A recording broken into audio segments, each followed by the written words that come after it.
your hand on your gun. Don't you trust anyone.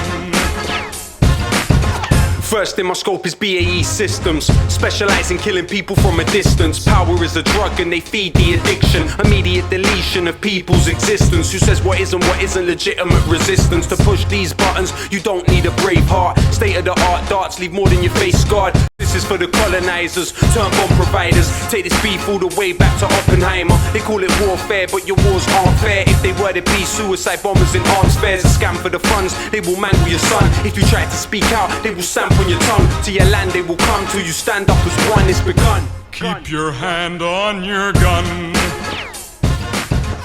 Don't you trust anyone. What's happening in the Arab world and parts of Africa now does indeed represent a most enormous humiliation and slap in the face for imperialism in general, for Anglo-American imperialism in particular, hugely to be welcomed.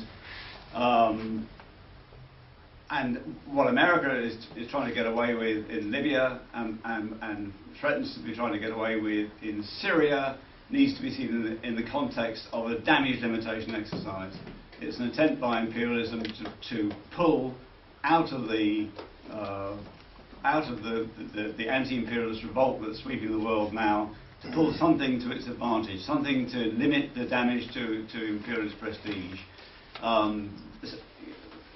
In the context, I mean, when we think about just what a complex structure of comprador states and stooge states, all linked up together, built up by America over a period of many years, what immense architecture of oppression was represented by the sellout regimes in Egypt and in Tunisia and all these other North African states where stooges reigned supreme, enriching themselves and their imperialist masters and impoverishing their own people. When we consider that it was America in a much stronger position years ago when Nasserism was effectively being buried, and that people felt that the pan-Arab aspirations which Nasser had represented were being, that imperialism believed that they were burying this for good. At that stage in history, America, well, the overproduction crisis was already just beginning in the 1970s. And certainly American power had been challenged successfully in Korea and increasingly in Vietnam. But nevertheless, the prestige and power that the United States imperialism had at that stage was vast compared to what it is now. Now America is facing humiliation in Iraq and in Afghanistan. It's on the back foot. It's increasingly not only being challenged by independent development of nations who rebuff attacks on their sovereignty, but also by its imperialist rivals.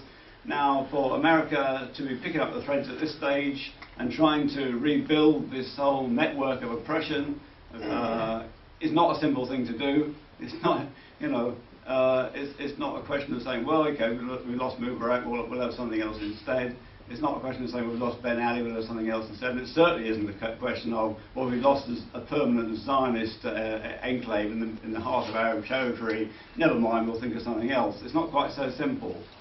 So the revolutions are real revolutions. Now, it's not a question of having rosy tinted our view of what these revolutions are. Well, clearly, clearly the Egyptian, it's been said today that in Egypt all we've had is a coup d'etat. Well, you can certainly say that the revolution has an awful long way to go in Egypt yet.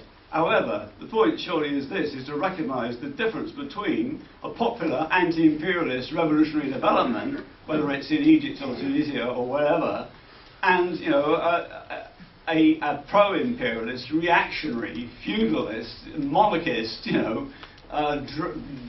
washing up of all the dregs of reaction, stirred up by the CIA and MI6, and turned into a devil's brew to confuse the addled heads of leftists in Britain and elsewhere. I mean, there's a bit of a difference. There's a bit of a difference. can't confuse the adult heads. Well, and we've certainly seen it, Stop the War has had a bit of stick today. I'm here to give it a bit more stick. I'm a member of the Stop the War coalition in Bristol.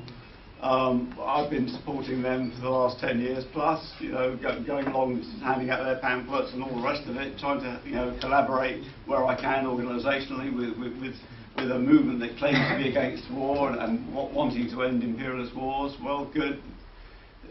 Clearly we identify with that, we affiliate with that, we support that organisationally. But the fact is, all the way through, that movement has been sitting on the fence on the key question about supporting the right of Afghani people to resist against occupation of their country, supporting the right of the Iraqi resistance struggle, arms in hand, to fight against the illegal occupation of their country by British imperialism, by American imperialism. And as has been said, when you tackle them individually, tackle John Rees or whoever individually, they'll say, well, of course, personally, I support the resistance, but we don't want to get people off. And then now, after all these years of sitting on the fence, they've turned around and they've got off the fence, and they got off the fence on the wrong bloody side. They got off the side. And when we have a temerity, when John Rees comes on a state visit to Bristol, a 45-minute speech on Libya before he has to go off and get his train back to London, what he has to tell us, we asked him the question. We said, well, you were supporting the Benghazi government. You were saying we should be supporting the Benghazi rebels. What do you think now? They're raining bombs. And he said, well, that was then, this is now. I was right then, but now everything's turned around. Well, clearly, he was wrong then, and he's wrong now as well, because, again, I'm repeating what other people have said, but it bears repetition. The current Stop the War slogan is even more hypocritical and cowardly than was the original honest assertion that coming from John Rees, that they supported the Benghazi counter-revolution. Because what they're now saying is, we stop NATO bombing. It's terrible because the more bombs NATO drops, the more they're going to drive people into the arms of the Gaddafi revolution and anti-imperialism. Well, I say good. If people are getting driven into the arms of anti-imperialism by the sight of the barbarism that's being exported around the world by our bloody government and the ruling classes in America and Britain, well, that's the one good thing that's going to come out of this situation. And if people on the left in this country can wake up to what a poisonous distraction bourgeois pacifism is in the anti-war movement, and how, in the name of building a broad anti-imperialist movement or a broad peace movement, in the name of doing that, what they're really doing is narrowing things down. They're actually pissing up against the wall, all the populist support which they've had, all those millions of people which they keep cheering themselves up with a nostalgic memory about how many people were pulled out in the streets of London to stop the Iraq war.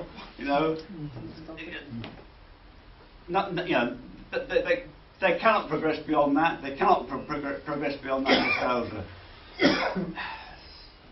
I lost my thread, comrade. But the point is this: we've got a responsibility to distinguish revolution from counter-revolution. We've got a responsibility, and yes, we have tried to be Marxist-Leninist, we try to study, we try to discuss these things. Some of us do it in parties which are dedicated to doing nothing but that, But, if we are serious about Marxist-Leninist analysis, surely the point is it's never contemplative. It's never a question of enumerating, like a railway timetable of all the possible contradictions, going through foundations of Leninism, and using it as a kind of dogmatic textbook instead of as a guide to action. Using it as a way, well, we've got this contradiction, we've got that contradiction. Surely the point is, it's a chain of contradictions, and you're looking for the main link in the chain. You work out what is the primary contradiction. It's been correctly said by several people. The primary contradiction right now is imperialist crisis and Anglo-American aggression in the world. That's the key link. Well, our job isn't then to sort of lovingly look at reconstruct the whole chain. Oh, there's that link there, and there's that link there, and my goodness, there's so many links. The point is to grab hold of the primary link and give it a bloody yank. Because Marxist-Leninist analysis is nothing if it's not the class struggle, if it's not related to struggle in history. It's not about contemplation, it's about a guide to action, and if it's not that, it's nothing. That's what we should be for. same way your cameras are watching us, we're watching you. Think we're easy to control, you ain't got a clue. Revolution's on the way, let's see what you're gonna do. You gonna send the troops, you gonna drop the nukes. See, it's not where you're from, it's where you're at. He's sitting in the White House, so who cares if he's black? And why is there soldiers still out there in Iraq? Natural resources ain't yours, it's theirs, give it back. You're just another puppet, but I'm not surprised. Look at Colin Powell and Condoleezza Rice. They didn't change shit, house niggas fresh off the slave ship. You all burn in hell, even Michelle, Obama Nation.